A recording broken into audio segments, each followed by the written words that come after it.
Hello, welcome to Furious Driving, and today we're at one of the most amazing car collections in Europe, possibly the world. This unassuming building with dozens of cars bolted to the front of it is home to the Schlumpf Collection, or City Museum, or so City de Europe d'Automobile. Anyway, it's in France, it's in Mulhouse or Mulhouse in the Alsace. It started out as a private collection between two secretive brothers called the Schlumpfs, who hid it in their wool mill, their textile mill, and due to some non-payment of taxes and wages and things, the whole lot got confiscated, and in 1982 their secret collection became home to a 400-car museum. Let's take a walk around.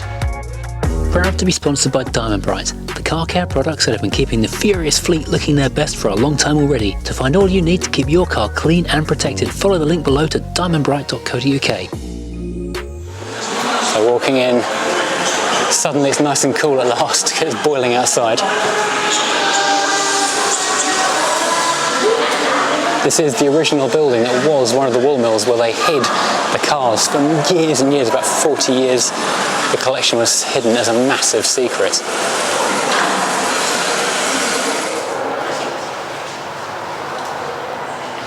So before you even get to look at the cars, you get to see another part of the collection, which is this pretty impressive hood ornament or bonnet mascot, whichever mashup of words you want to use, collection. I would love to be collecting these, but they are massively expensive, especially when you get the big cut glass Lalique ones like that. I love the fish. Yeah, the fish is pretty cool. Butterfly, that's lovely. Frogs, wild boar, buffalo, bison, every animal you can think of, Art Deco and wonderful. So the collection was the obsession of Fritz Schlumpf, a wealthy linen mill owner. He started collecting cars, well, his first car was a Bugatti in 1939, just before the outbreak of the Second World War.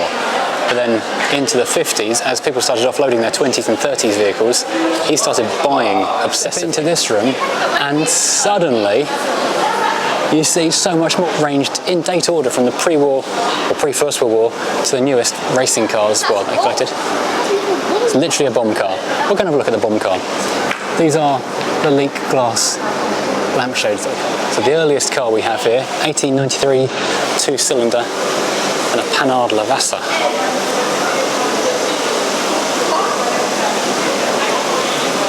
De Dion Bouton, a lot of very famous early names. Peugeot, one of the earliest names in motoring. Look at the size of this thing. And we have a few of the curiosities from the early days of motoring. This is a steam-powered car, basically a train on the ground, a Jacques Tonneau à Vapeur from 1878. This literally is a bomb on wheels. Delamar de Boutonville et Maladin, a Benz.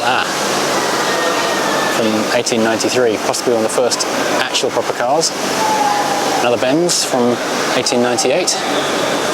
Another Benz, 1896. This is very My Fair Lady, or Wacky Racers possibly. That's also a Benz. This is a 1994 recreation of an 1899 electric car, so there's nothing new in motoring. This is one of the first cars to reach 100 kilometers per hour. Quite startling when rivals were looking like this. Given half a chance, this is literally how my garage would look.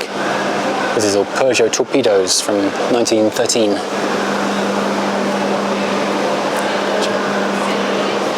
Another Peugeot torpedo from 1922. Look how tiny it is. This makes like an Austin 7 look big. It's like a toy car virtually. Amazing how things have moved on. De Dion Bouton, famous now gone name from motoring.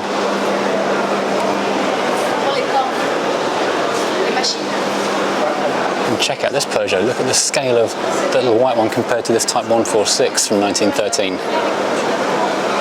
French Rolls-Royce. I don't want to dwell too long on the pre-war stuff, well, because I don't want to dwell too long in the pre-war and First World War era stuff, because I don't know, people on the internet aren't quite so crazy about it, but it is quite fascinating to see the evolution of the car. There's an MAF Torpedo F5 14 PS from 1914, and this is a Delahaye from 1908. Brass era cars. And a Bar or Barret. Barret? I don't know how you pronounce that one.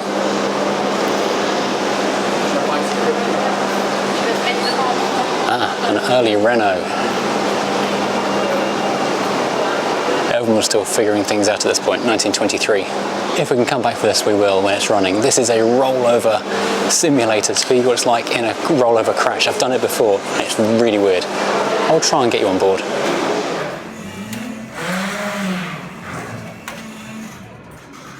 And the story of this place is that the brothers were collecting cars, as I say, obsessively throughout the 1950s, 60s, into the 70s. But ultimately, as the linen industry in Europe started to decline, these are Bugattis, by the way, they were faced with increasing bills and they weren't paying all of them.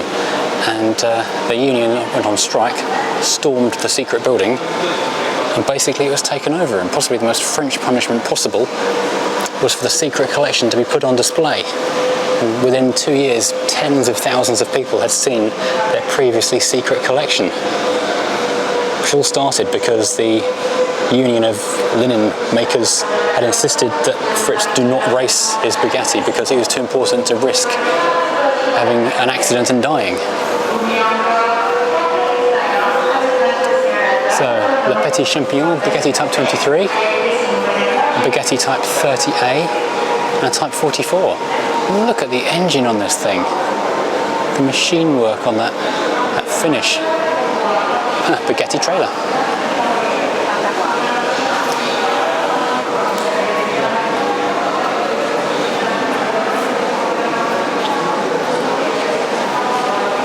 This is a 1941 Peugeot electric vehicle, an experiment because of fuel shortages during the war. And this is a solar-powered similar thing. Other fuels, here's a Citroën Type 11B, fitted with a gas generator, 1956. So there's some junk in the trunk just there, Le Gaz Auto. Interesting alternative fuel option from the 50s. Next to a diesel, this is a Beardmore, a Scottish taxi. Right-hand drive because it's originated somewhere in the UK, apart from being Scottish, of course. Lots of fun, I'm sure, though. And I will just add, if cable ties are good enough for these guys, then frankly they're good enough for me.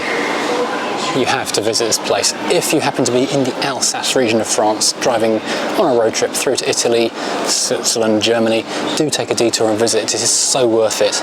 The Invicta logo, it's a unicorn, sorry, I thought it was Invicta the horse, but no, it's a unicorn, because it's called Le Cours La Licorne, 1906. I'll skim through the brass era quickly and get on to some more modern stuff. Mercedes, early use of the star, 1909.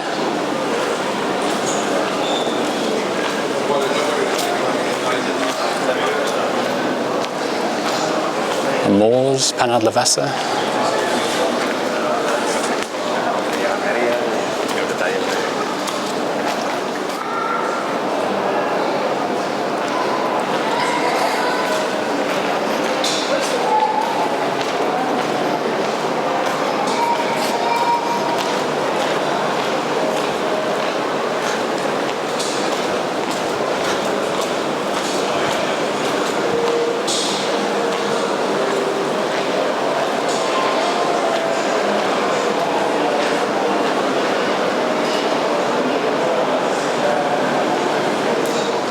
Now we get to some more recognisable cars. This is a standard Swallow, an SS, which became Jaguar shortly after the war, during the war, because of certain connotations with that name.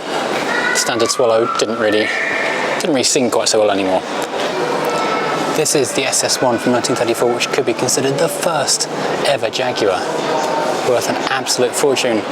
If you're interested in the history of the YouTube channel of Furious Driving and the history of the YouTube channel Hubnut, a couple of years ago, when we were both working in magazines, we went over together to actually drive something very similar to this in Holland, which would have been a great video had we both been doing the YouTube thing at the time. Then a delicious Alfa Romeo from 1933, a Type HC 2.6. And of course, what the collection is really known for is the Bugattis. This is a Roadster Type 55 from 1935. and they were really lucky. They were able to buy up great swathes of people's collections, racing team cast-offs, as after the war people wanted their more modern 50s new style vehicles, and they were able to feed their obsession. That was a Fiat Type 508, just there, the red one. This is a Bugetti Berlin Type 49 from 1934, excuse the pronunciation. A Cabriolet Type 49 from also from 1934. And they of course had the place to put it. Great first car for someone. And a 1932 Alfa Type 8C 2.3. Beautiful. 1938, this is a Mercedes-Benz Cabriolet 540K. 8 cylinders, 5.4 litres, 170 kilometers per hour top speed. This is Mercedes already establishing themselves as very, very high-end, expensive, fast automobiles. Just slightly pre-war. And huge, but even though it does follow the characteristics of the pre-war shape with the separate wings and so forth, separate headlights, it does look more imposing, more powerful, more refined than a lot of its contemporaries. Now, moving on, this is a Steyr, a company that now subcontracts to other cars companies for sort of small run vehicles. Steyr Push, I believe they're called now, as having merged further down the line. This is a Cabriolet Type 220 from 1938, a 6-cylinder 2.2. Another Mercedes, this one's 1936, and you can immediately see the evolution just tears down the line between this car and the 1938 car, which looks so much more modern, and the design more cohesive, I think is the word I'm going to look for there. Again, a big, fabulous vehicle. The size of those headlights are just immense. Now this is a fascinating one. One of these was at the NEC Resto show earlier in the year. I think it won Car of the Show because it's such a rarity. This is a rear-engine Mercedes. It's following the design of the Beetle to make more of a people's car kind of thing. It actually looks a lot like it from the front as well. This is a Type 170H from 1937, a 4-cylinder 1.7. This one's actually a convertible, I think it is, or is a Landau roof. I'm not quite sure actually. I think it might be a Landau to save metal. Interesting car. Not in fabulous condition, but certainly solid and not rusty. Speaking of condition, do all these cars run? I'm sure it will be in the comments. I think the answer is ran when parked. I don't know how often they do get started up.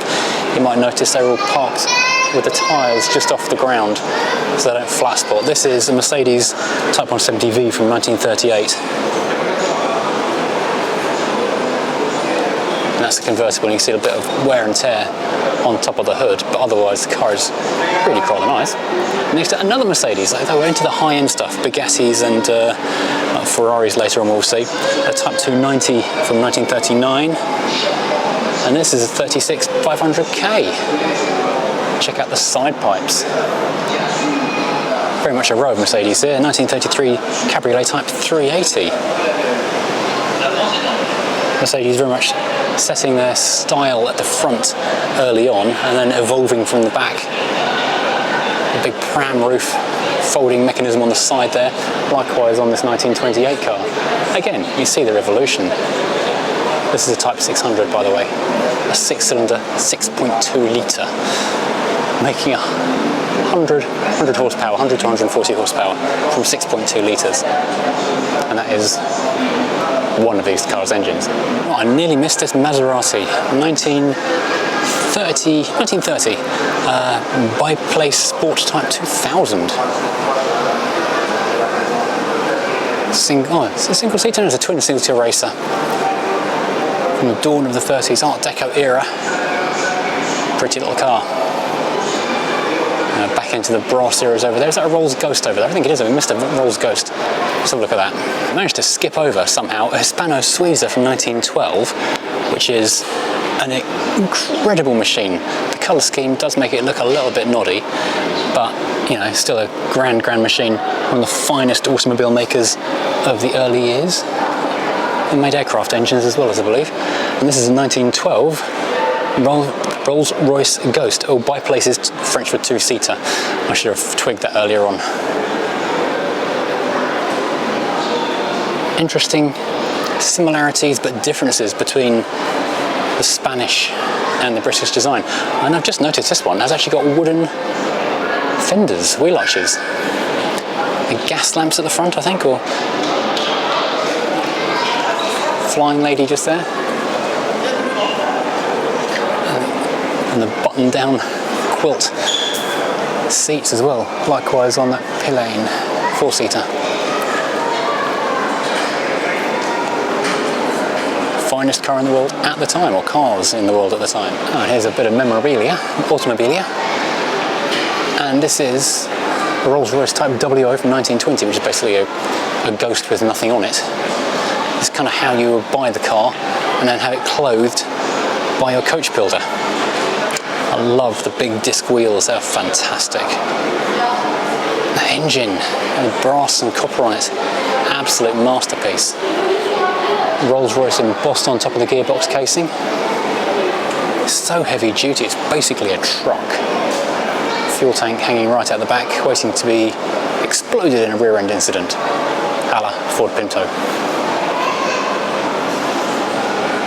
It's famous for its Bugattis, and this is a 1927 Type 44, 8-cylinder, 3-litre, super high-end for the time. A beautiful kind of wickerwork door. I believe that's the same kind of car, but a convertible. With a very, very iconic grille. Pretty cars.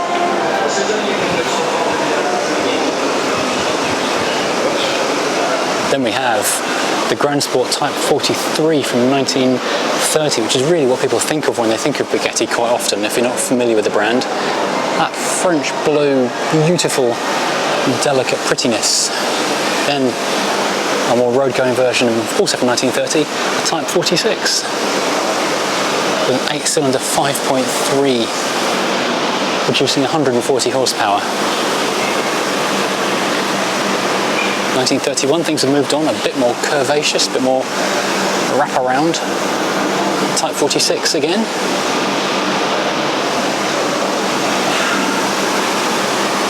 He's almost like an Elvis. This is a Type 43 from 1929. That's quite compact, you could fit that in your garage quite easily.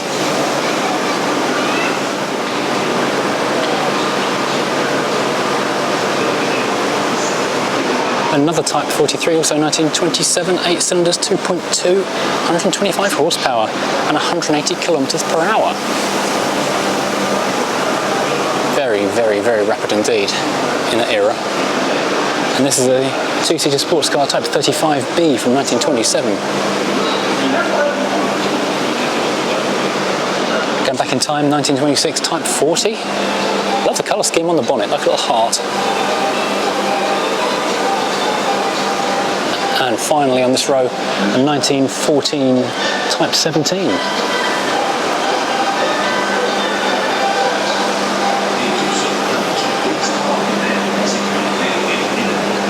And the absolute contrast of that row of the Bugatti collection to the more modern stuff is incredible. Straight into a Trabant. You couldn't buy a wheel nut for a Bugatti for the price of a Trabant, but possibly more important historically in the history of motoring, this is a 1986 one, Type 601 LS, but basically they didn't really change for decades. I'd really quite like one of these, and also quite like a Bugatti, so I don't know what this is about me. A little more pre-war stuff, or a nip back to the more modern. This is a 1929 Type 720 SSK Mercedes next to a Bugetti Type 38 from 1927. And a little Harley Davidson. Another Bugatti, another early Mercedes. So much to look at. Honestly, you could spend hours in there. The website says take 2 hours, but honestly, you could spend far longer. 1929 Lancia, first Lancia I've seen actually. And a 1929 Lancia Lambda, also 1929. Did I just say that? This is a 1927 Mercedes. Interesting double star, double name on the grille. It's probably like those guys who put tons of chrome embellishments on their E-classes, or used to anyway. Bugetti Type 40 from 1928. Now let's go look at the stuff I know you're itching to see. 1958 Manurin scooter. No, you want to see some more weirdness like this. This is a Lagonda, not a rusty one for a change. This is a immaculate interesting metallic grass green Aston Martin Lagonda. What that white one, which is slowly being EV converted, would have looked like when it was new. This is a 1982 car with dials by Sinclair in some of them. Other end of the motoring spectrum, 1969 Simca 1000. I really do like the little Simcas. They're pretty little cars. This one's got a bit of a dent in it for some reason. This was something that became something of a motoring dead end, the rotary engine, NSU R080, and I love the colour, that's so bold. The car that bankrupted its maker because so many problems with the rotary. You'll notice I'm not saying the name because I don't want to get demonetised. Beautiful bit of design, so modern and aerodynamic. NSU got wrapped up into the Audi group, Volkswagen have ultimately. Next to something else massively futuristic, but in a different way, SM.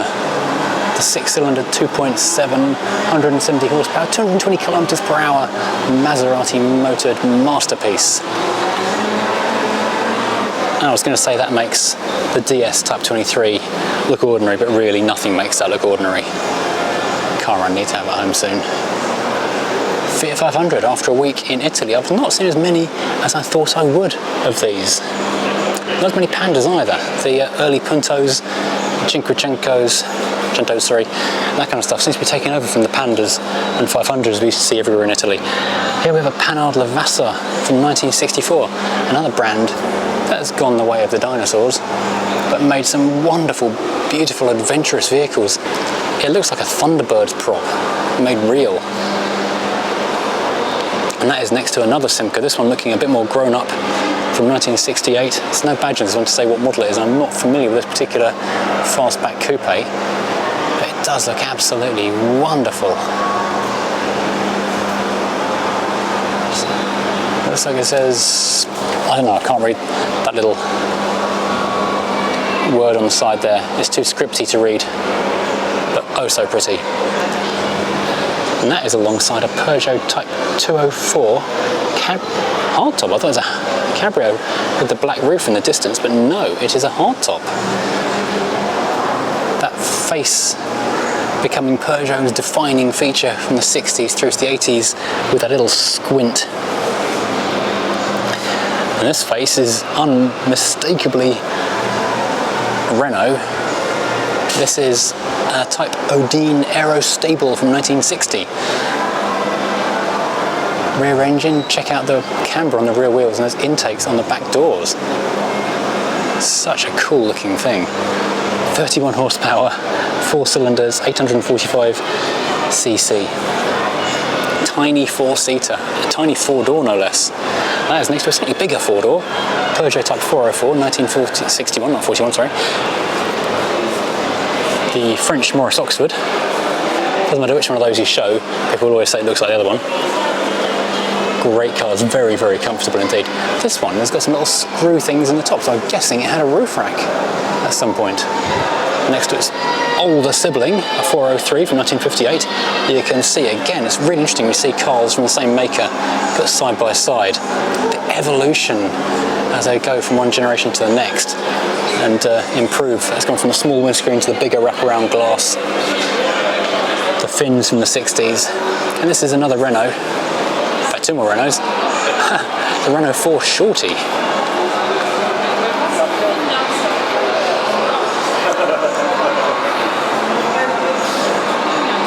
That's fun. There are so many cars here. I'll skip over that Bugatti and come back to that in a second. First of all, we've got the 1954 2CV, 375cc, corrugated panels, ultra simple, making the 4CV look ultra luxurious. Again, very interesting layer intake on the rear wings, which is quite pretty. Got the Renault logo framed in that wirework. And another Panhard Lavassa Dyna Z1 from 1956. They are so futuristic. We will be having one of these on the channel fairly shortly, I think, if I can get the video sorted out, the filming done. Incredibly clever car. Size of a small car, space of a big car, performance of a sports car, the advert said. Type 203, again, looking so much more, well, vintage than the previous Peugeots we've just seen. And a Gregoire Sport, Gregoire, another name we just don't hear anymore. A lot of French specific stuff here in this collection we just did not get in the UK, or outside France anywhere. For example, the Hotchkiss Gregoire, 1953, I think this is a coach built thing. Check out those wipers and the split screen on this thing. It's a two-door suicide door. And being early 50s, still has the bonnet ornament to stab and impale your victims. And what an amazing badge, logo. That's just fabulous. Hotchkiss Paris. Next to Panhard Lavazza Type X86. Dinky little thing. It looks very like, I don't know, Renault. Looks very Renault 4-ish in a way. Little side vents down the side of the bonnet, separate headlamps, crank handle starter I imagine, and Dyna logo on the bonnet, cute. And this looks like a more aerodynamic 2CV, it's an AFG Gregoire from 1941. Never even seen one of these, the wheels are amazing. Hotchkiss Gregoire from 1953, Type Jag. Jag, I appear to have left my wallet in my other trousers. Again, split screen, separate wipers on each panel, suicide front doors. Amazing looking thing. We just didn't get these in the UK. Completely alien to us. Completely alien to everyone. It's this 1948 Panhard Lavazza Dynavia. A two-cylinder, 605cc, 28 horsepower. Looks very Flash Gordon. Sci-fi incredibleness. Aerodynamic bubble. Can you imagine touch parking this thing in Paris and ruining those beautiful bumpers? What a thing. And incredibly, it's a four-seater. I mean, you've got to be good friends, obviously, but what a machine. And finally on this row, Arzen's Cabriolet Baleine from 1938, 3.5 litre, 83 horsepower. Art Deco amazingness. This could pass for one of the Art Deco version Batmobiles. In fact, if you saw the 1990s film noir Deco cartoon of Batman, this would almost be the inspiration for the Batmobile in that series. Oh, this has gone for restoration, which is good news. Let's have another look at that mad cabrio thing. What a thing. Continuing with our crazy Frenchness that we didn't get anywhere else, an Amilcar from 1938, a Type B3 compound, a four-cylinder car. Not a convertible, I don't think, but with a fabric roof nonetheless. You see the 30s and 40s look very much in evidence in these ones. Traffic repeaters, indicator repeaters on the rear quarter. Nice bit of red highlighting on it. 1946 Renault, you see the wings are becoming more integrated into the body. A BFK4, 24 horsepower from a 1 litre engine. Again, it doesn't look like a car we shouldn't have got in the UK, but I never remember seeing one in any museums anywhere. This is a 1939 Peugeot Type 202. That grille and the centre lights is absolutely amazing. It looks like a little race car. 4-cylinder, 1100cc, 30 horsepower. And this is a 37 Peugeot Type 201M. Looking far more staid and boring in comparison. Very much unmistakable, of course, the Type 11B or Traction Avant as we know it. Everywhere else, one of the most amazing cars ever to come out of France, Europe or the world. Front-wheel drive, monocoque construction, built from 1934 to 1957. They made about 700,000 of them. Next to that, another French oddity, an Adler, 1936. Exposed aluminium, or is that silver paint? I don't know, can't get close enough to see. Cute little thing. And that's next to a 1934 Citroen 7A, or again, 4 doors, tiny body. looking quite tiny next to a 1933 Delage D611. That's a 6-cylinder, 3-litre. Wonderful grille on that car. Getting a bit older again, actually. Normally there's some newer stuff at this end of the room. This is a Talbot from Britain. No year on it, but I'm guessing early 20s, mid-20s. Back when Talbot was very high-end and very expensive. And that's next to a 1930 Ballot, so maybe these are around the same year. They do tend to group cars by year. A Horch. And another Horch. 1932 on the right, 1931 on the left. Again, just a massive jump in style. Over the side, have a quick run down these. A tractor. If you can see the logo, TRA, CTA, sorry. A Bentley, no less. 1948 Bentley, looking very regal. Daimler, even regaler. Another Hispano-Sweden, 1935. Basically a limousine. What is it? A taxi. Bugatti Type 49. God, I'm getting bored of Bugattis now. Bugatti Type 46. Bugatti Type 46S. That is elegant as hell. Another Type 46. Different coach building on the body area. 49. Type 49 from 1933. Bugatti Cabriolet Type 57.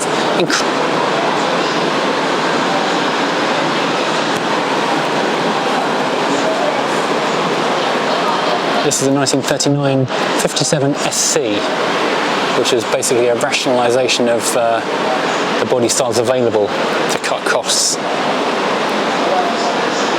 57C from 1939 also, so is that the same car under the skin as that, which looks 30 years newer? This is a 1938 57C. 160 horsepower from this thing.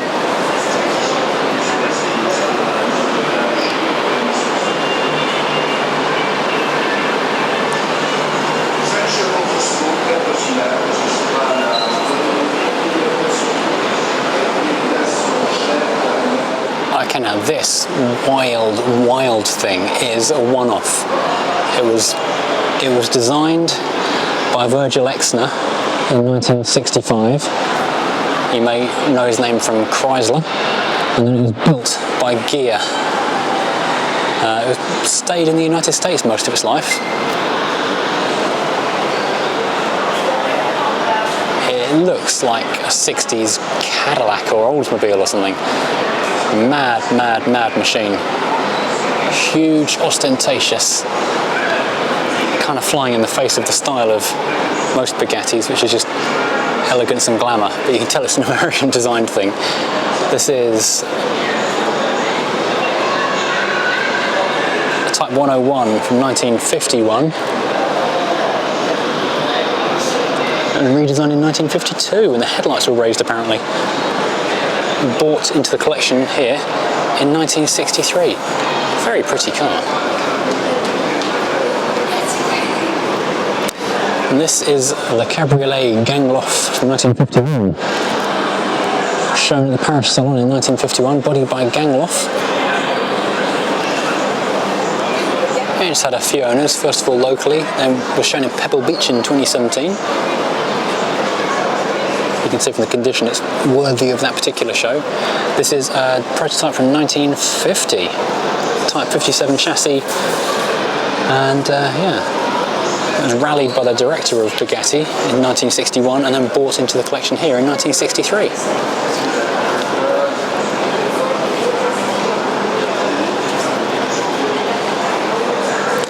And this is another Paris Salon car from 1952.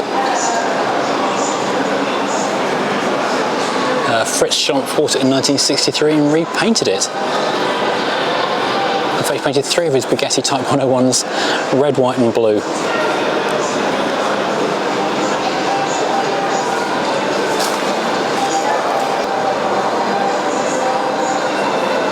And this was built in 1951 as a one-off coach-built special. It does look very 1950s indeed. Finally on this row of exotic Bugattis one-offs, this is a 1952 car. Repainted this colour scheme in the 1980s. Wow, it's got lake pipes. Mad. And suddenly these things look a little bit pedestrian. 1956 300SC, 55 300SL, the Gullwing of course, fabulous car. 300S from 1955. Can't believe these two are so closely related. Look so different. Into a few Ferraris, you know, a couple of Ferraris here. 1952 250mm, anyone? Alfa Type C52 from 1953. So pretty. Also so pretty. Ferrari 500 TRC from 1957. A lot of goodness going on there. I love the rear wheel arches. Such a beautiful car.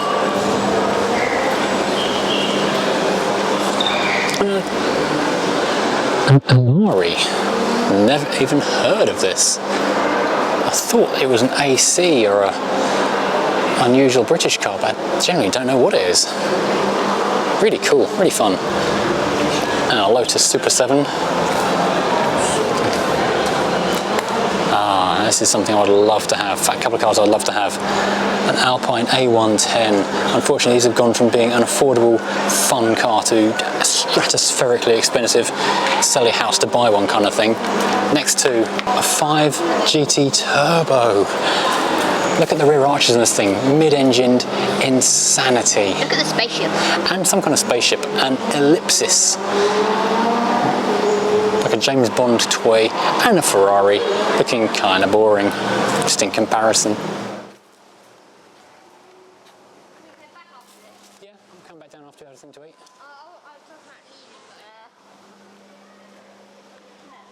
Have you been in there? No, I've not been in any side rooms yet.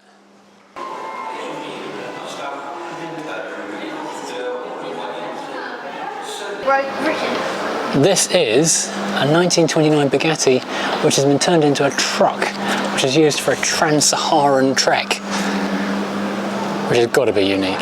And there is some more modern stuff here as well tucked away. Here we've got a Veyron rotating beautifully and showing its graceful curves with some very dramatic music in the background.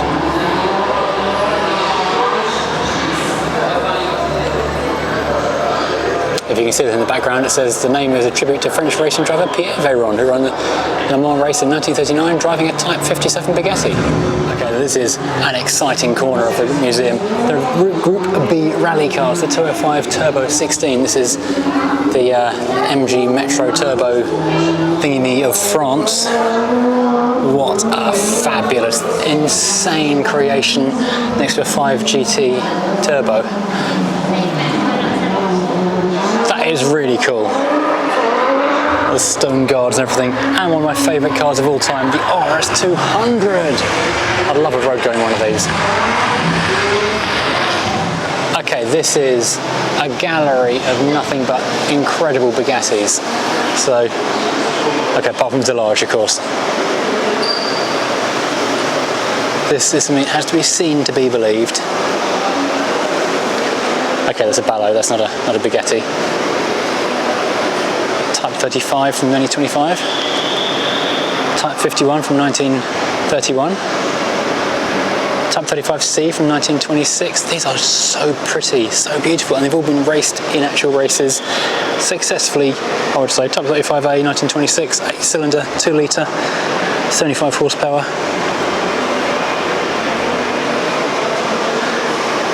This cost 110,000 francs, same as a Hispano-Suiza H6 in 1925. Type 35C again. Type 37A. Amel Car, 1926.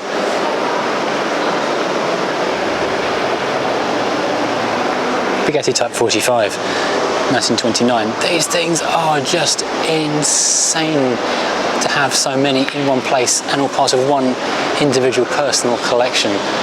It's amazing. And on the other side of this little gallery we've got Panhard Lavassa, Mercedes-Benz, And of course, more Bugattis. Type 37, 1925. All of them blue. Type 35. Type 35A. Very different body style. Looks like a road-going car with the wings on. Completely transforms it. BNC. Don't know that one. 1926. Another Bugatti, obviously. Type 51A. Single-seater. Type 35, my word, just endless Bugattis. Just think how many millions of pounds worth of cars are just here in this one area. Panel Lavazza 35CV, monstrous single-seater, vast machine. And this is really quite exciting. This is the Tank, a Bugatti Type 32 from 1923, 8-cylinder, 2-litre. From 1923 Grand Prix at Tours. It was later clocked at 189 kilometers per hour. Aero bodywork looks like a First World War tank. Quite remarkable, quite remarkable. Panel Lavazza and a Serpollet from 1902. Early aero. It is absolutely amazing to see this many Bugattis all in one place and all one personal collection as well. It's insane. And then they started collecting racing cars as well. Throughout the 50s and 60s, they were buying ex-Ferrari, Maserati, who knows what else, cast-offs from racing teams, which were basically worthless at the time, but have now become insanely valuable. Ferrari 500 625 from 1952.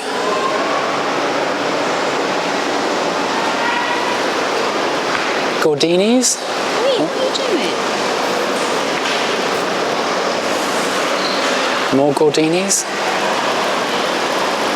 At the time, collecting vintage cars wasn't quite such a valuable pastime or expensive pastime, but thank goodness someone did save this stuff.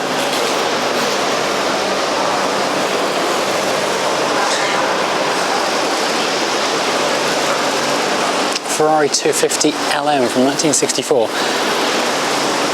Literally worth millions of pounds. Or euros or francs. What an epic, epic thing.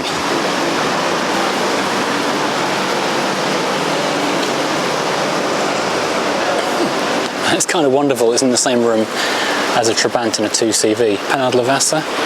Who knew they had a racing team? Pegaso, Coupe Touring.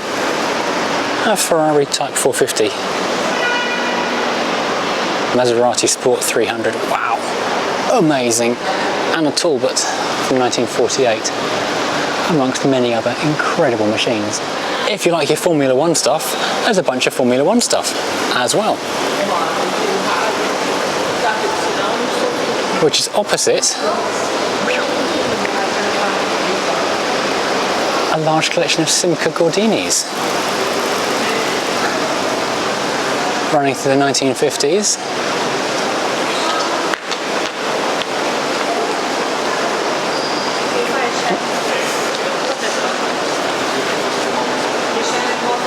Up to a fairly recognisable little saloon rally car, up to Mercedes 300 SLR 1955. Mille Miglia car, Sterling Moss, of course.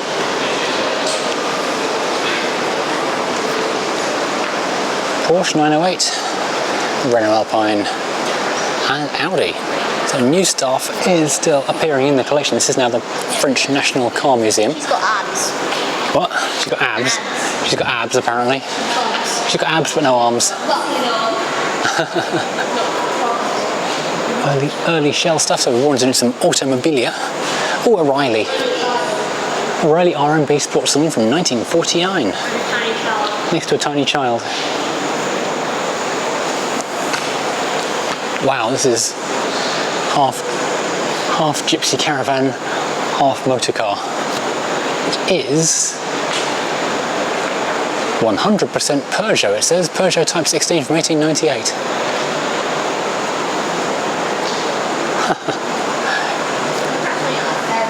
It does look something out of a fairy tale. It looks like it might be a British car with the amount of oil it's leaking.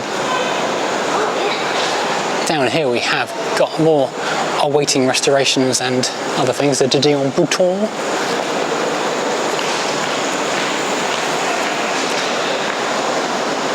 I'm not quite sure what this is actually. Charbon. This is a new section of the museum. I wasn't here last time I visited. Again, don't recognise the badge on that one. I'm sure someone might know. A pink Panther. This one has Dirac chalked on it. 1908. Awaiting a certain amount of restoration work on it. You see the construction wood frame on it just there.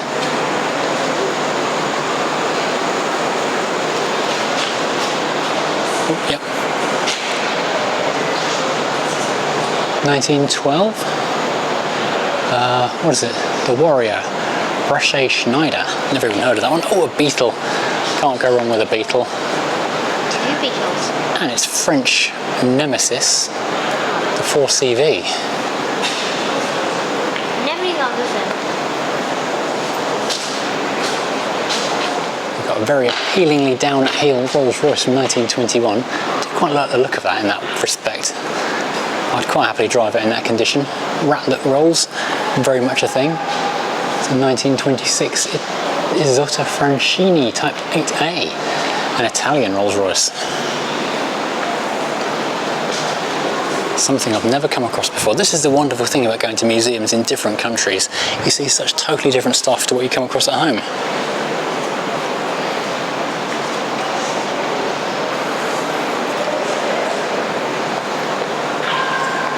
And this is another Hispano-Suiza. 3 Hispano-Suizas in one place.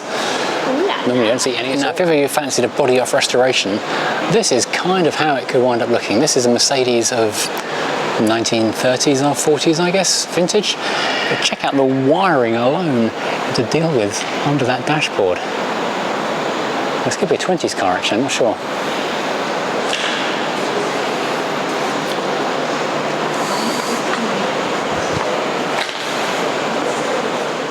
Little Fiat, and rescued from the flames Citroen from 1923.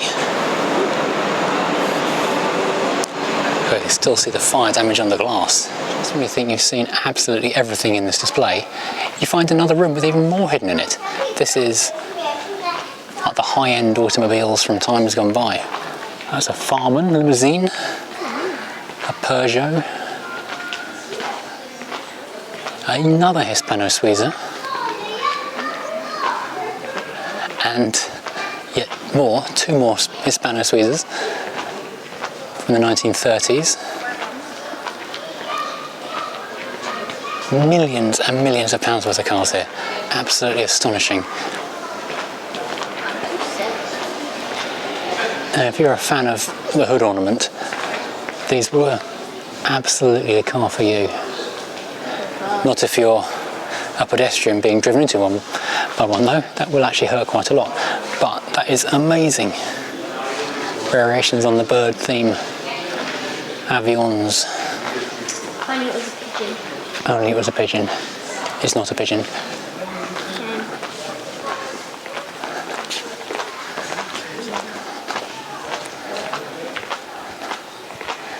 And finally, a Delahaye.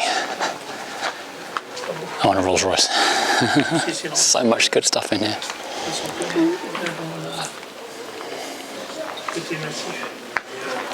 Absolutely vast, this thing. Now, wandering back over here, we do have the piece of resistance of this museum. Yet more Bugattis. The brothers were obsessed with Bugattis, and they collected absolutely every kind they could.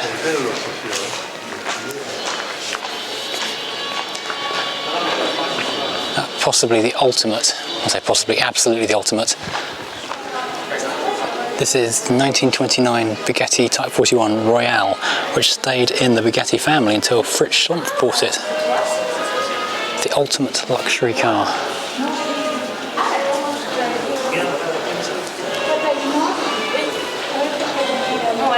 The elephant bonnet ornament. It is just ridiculous how big this thing is. The bonnet just goes on and on and on and on and on. And the open area for the chauffeur to sit. And the upholstery in the passenger area though, it is incredible. And look at the size of those wheels. This thing is insane. One of the most expensive cars ever built. But not only that, they've got two of them. This is obviously a variation, being fully enclosed. 1933 Type 41 Royale, again with the elephant on the bonnet. It's just ridiculous. Look how long the bonnet area is for the engine, goes on and on and on. The wheels, there's massive Michelin tyres that are made specially for it, I think, 24-inch. But again, more of that insane upholstery. Finer than any hotel you came to mention. There's a 4-seater in the back, or possibly a 6-seater actually, depending how closely friendly you are with your friends. What an epic thing. Just to be near it is quite amazing. So this is actually Park Ward bodied. It was bought by Captain Foster, who entrusted it to Park Ward to build their interpretation of the ultimate luxury limousine. Didn't do a bad job really, did they?